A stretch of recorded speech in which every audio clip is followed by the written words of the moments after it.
سلام۔ Social media پہ آج کل پھر کچھ لوگ ایسی پوسٹ لگا رہے ہیں، اس سے پہلے بھی اس طرح کی پوسٹیں لگتی رہتی ہیں، اور جو وہاں پہ دکھایا جا رہا ہے کچھ ایسی چیزیں، ہم تصویریں لگوا دیں گے اوپر اپنے تھم لین پہ، اور وہ بتایا جا رہا ہے جناب یہ جو چیزیں ہیں ان کا بائیکاٹ کرو۔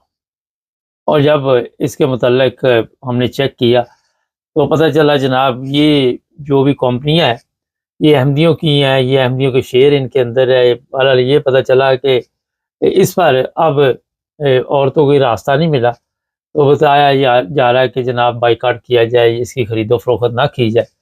تو میں نے وہاں پہ نیچے جا کے سوچا کامنٹس پڑھوں کہ لوگ کیا لکھتے ہیں، تو وہاں پہ مختلف لوگوں کے کامنٹس تھے، چند ایک میرے ذہن میں جو ہے میں وہ آپ کو بتا دیتا ہوں۔ ایک تو یہ تھے کہ ایک صاحب نے لکھا ہوا تھا کہ آپ کے نصیب میں خالص چیز نہیں کھانے کی تو آپ نہ کھائیں، آپ کو کون مجبور کر رہا ہے کہ یہ آپ خریدیں اور اس کا استعمال کریں۔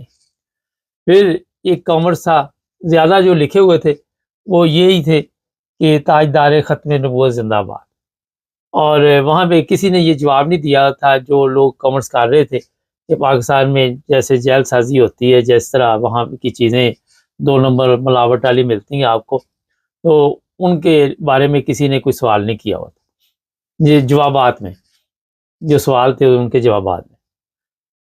تو وہاں پہ کچھ لوگوں نے یہ بھی لکھا ہوا تھا کہ جناب آپ کیا آپ کے سب لوگ یہ چیزیں ہیں وہ استعمال کرتے ہیں، سیاستدان بھی کرتے ہیں، آپ کے جرنیل بھی کرتے ہیں، آپ کے علماء بھی کرتے ہیں، یہ بھی لکھا ہوا تھا۔ اور پہلے تو ان کو بند کرے کہ یہ چیزیں آپ جو ہے ان خریدے نہ اور نہ استعمال کریں۔ پھر مختلف والا کامنٹس تھے، لیکن یہ جو بات ہے میں آپ کو بتانے والا ہوں، اس کے بعد ایک اور پوسٹ میری نظر سے گزری، اور وہ بھی یہ سوشل میڈیا پہ ایک پراپیگنڈا کیا جاتا ہے کہ قادیانیوں کا داخلہ ممنوع ہے، یہاں پہ قادیانی نہیں آ سکتے، اور اب یہ سعودی عرب کی طرف بھی اشارہ دیا گیا ہے ان پوسٹوں میں جو مجھے سمجھ آئی ہے۔ حالات یہ ہے پاکستان کے کہ وہاں پہ اس طرح کے بورڈ بھی لگے ہوئے، اور اس طرح کے جو لوگ ہیں جب تک آپ ان کو کنٹرول نہیں کریں گے۔ کل میں شہباز شریف کی تقریر سن رہا تھا، چلو وزیر اعظم تو ہے جعلی صحیح اصلی صحیح جعلی جو بھی ہے، تو وہ کہہ رہا تھا کہ کوئی کہتا ہے میں فلاں کی مسجد میں نہیں جاؤں گا، کوئی کہتا ہے میں فلاں کی مسجد میں، نام نہیں لیا اس نے کسی فرقے کا بھی۔ تو ہم ایک قوم کیسے بن سکتے؟ یہ بڑا ایک اہم سوال تھا کہ ہم ایک قوم کیسے بن سکتے۔ ایک میرا خیال ہے کہ وزیر اعظم اتنے عرصے سے پاکستان میں گورنمنٹ میں چل رہی ہے، صاحب بہادر، تو یہ قوم آپ لوگوں نے نہیں بننے دی آج تک۔ اگر میرے سے پوچھیں، سیاستدان جو ہے وہی نہیں چاہتے کہ کبھی بھی یہ جو عوام ہے یہ ایک قوم بن جائے۔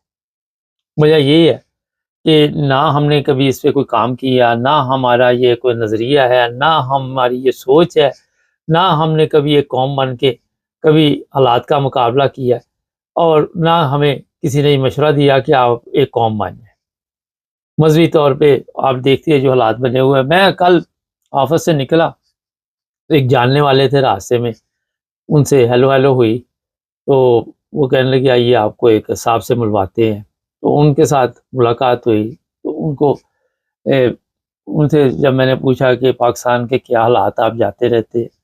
تو وہ کہتے جاتے رہتے ہیں، اور اکثر ہمارا اسلام آباد آنا جانا رہتا ہے۔ تو میں نے کہا کیا وجہ آپ لوگ یہاں پہ سارے حالات دیکھ کے کہ یہ ممالک جو ہے یورپی ممالک اتنی ترقی کر رہے ہیں، پرامن ماحول ہے، تو پاکستان میں کیوں نہیں آج تک ہوا؟ انہوں نے پھر مجھے مختصر الفاظ میں بتایا کہ یہ جب پاکستان بنایا گیا تھا تو جس طرح پاکستان وجود میں آیا اور جو طریقہ کار اپنایا گیا، ان کا میں موقع بیان کر رہا ہوں کہ قائد اعظم بھی چھوڑ کے آگے تھے، پھر گاندھی بھی اور انگریز بھی چاہتے تھے کہ کوئی ایک ایسا حصہ بنایا جائے، پھر انہوں نے اس پہ کام کیا، کافی لمبی انہوں نے تفصیل بتائی، میں مختصر بتا رہا ہوں آپ کو۔ اینڈ پہ انہوں نے کہا جناب یہ ملک بنانے کا مقصد یہ تھا کہ ایک فراڈ وہاں پہ ہو، یہاں پہ 2 نمبر زندگی ہو، 2 نمبر خوراک ہو، 2 نمبر لوگ ہوں، 2 نمبر سسٹم چلایا جائے، آئین 2 نمبر ہو، قوانین اسی طرح کے ہو جس طرح کے آج کل چل رہے۔ تو یہاں پہ جو سب فراڈی تھے، زیادہ تعداد ان کی یہاں پہ آئی، کوئی چند ایک ہوں گے جو اچھے لوگ ہوں گے، اور ان فراڈیوں نے یہ ملک جو ہے اس سسٹم کو جو آگے بڑھایا. آج دیکھ لے کہ مذہب کے نام پہ فراڈ، سیاست کے نام پہ فراڈ، آرمی وہاں پہ آپ کو اس طرح کی چیزیں نظر آتی ہیں، علماء کوئی نظر آ جائے وہ بھی فراڈ، آپ کو کوئی یہ پولیس والا نظر آ جائے وہ بھی فراڈ، آپ کو یہ آپ کے اداروں میں جو لوگ بیٹھے ہوئے ہیں وہ بھی فراڈ. تو بات ان کی ویسے وزن تھا کہ بنا فراڈ ہی اینڈ پہ. اگر آج کے حالات میں دیکھے، کیونکہ اگر آپ دیکھیں پاکستان اور انڈیا کا اس وقت جائزہ لے، انڈیا میں بھی حالات ٹھیک نہیں ہے، وہ بھی کئی چیزیں ہیں پاکستان جیسے ہی حالات ہیں وہاں، مگر قوانین موجود ہیں، وہاں عدالتیں موجود ہیں. آپ نے کئی دفعہ دیکھا بڑے بڑے اداکار ہوتے ہیں ان کو بھی سزا سنائی جاتی ہے. پاکستان میں آپ یہ سوچ بھی نہیں سکتے. فرق تو ہے بڑا. اب ہم نہ مانیں یا وہ ایک علیحدہ بات ہے کہ میں نہ مانوں، تو آپ وہاں سے اندازہ لگائے کہ یہ جو پاکستان کا آج سسٹم یا آج پاکستان جو چلایا جا رہا ہے، اس میں کوئی بندہ یہ نہیں کہہ سکتا کہ آپ اگر وہاں پہ سچ بولے تو آپ کو کہ جناب آپ نے یہ جرم کیا. اس ملک میں سچ بولنا جرم بن گیا. آپ جھوٹ بولے آپ کی بلے بلے.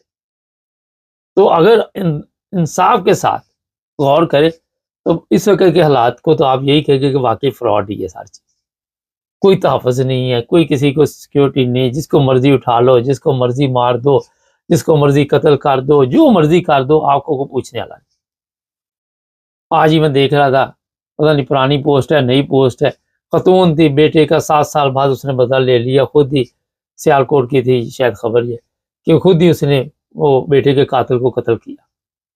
یہاں سے آپ اندازہ لگائیں کتنا انصاف وہاں پہ مل رہا ہے.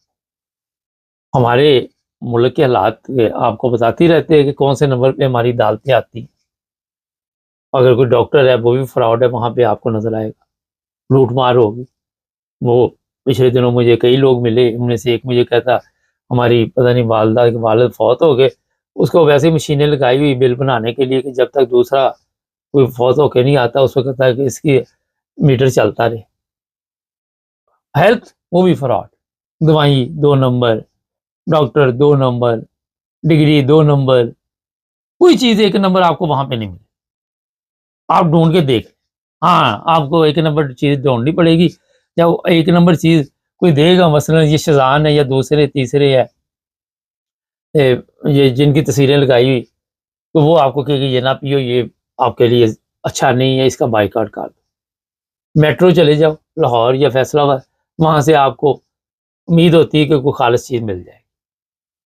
آپ کو یہ اندازہ ہونا چاہیے کہ لوگ وہاں پہ کیوں جاتے ہیں اور کیوں وہاں شاپنگ کرتے. جو پاکستانی دیسی شاپ ہوگی، دکانیں ہوں گی جو ہماری ہیں، وہاں پہ آپ کو پتہ چل رہا ہوتا ہے کہ یہ جناب 2 نمبر ہے.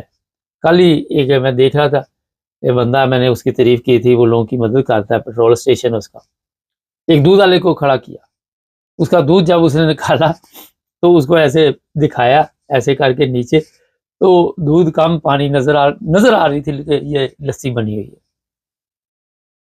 یہاں سے یہ کل پرسوں میں ایک دیکھ رہا تھا ہیلمٹ وہاں سے شارٹ ہو گئے کیونکہ گورنمنٹ نے چلان کرنے شروع کیے. وہ کہتے ہیں اب ایسا ڈرامہ کیا کہ کاغذ کے ہیلمٹ بنانے شروع کر دیا. بندہ کہتا ہے یار وہ ایک نیا انہوں نے لوٹ مار کا طریقہ شروع کیا کہ وہ پتلی سی کوئی لگا کے جو بھی اس کا مٹیریل ہوتا ہے تو لگ رہا ہے کہ بالکل ہلکا سا ایک ہیلمٹ تیار کر کے بیچنا شروع کر دیا. اسے وہ کہتا ہے میری تحفظ تو نہیں ملے گا، لیکن یہ ہے کہ آپ کو میں 2000 روپے سے بچ جاؤں.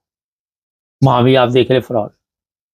کون سی چیز آپ کو بتائیے. یہ آج ہی میں دیکھ رہا تھا، وہاں سے آپ ایئرپورٹ سے یونان اصلی ویزے، اٹلی اصلی ویزے، وہ کہتے جناب نہیں ہم چڑھنے نہیں دیں گے.